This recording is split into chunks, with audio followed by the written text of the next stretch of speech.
Doğalgaz ihtiyacında Rusya'ya bağımlı kalmak istemeyen Litvanya bu hedefine adım adım yaklaşıyor. Bu çerçevede Litvanya geçtiğimiz Ağustos ayında Norveçli Statoil şirketiyle anlaşmıştı.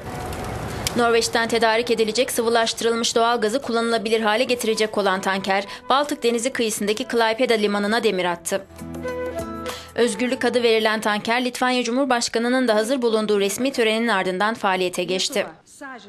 Yapımı yaklaşık 3 yıl süren ve 128 milyon dolara mal olan tankerin, Litvanya'nın yanı sıra Estonya ve Latvia'nın da doğalgaz ihtiyacını karşılayacak kapasitede olduğu belirtildi.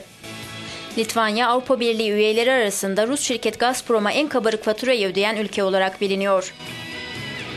Norveç'le imzalanan yeni LNG anlaşmasının Gazprom'a fiyat kırdırdığı, bundan elde edilen kazancın tankerin yapımını karşıladığı aktarıldı. Litvanya bu tankerle birlikte Rusya'dan alınan yıllık 2,7 milyar metreküplük doğalgazın tamamını Norveç'ten satın alma imkanını da elde etmiş oldu.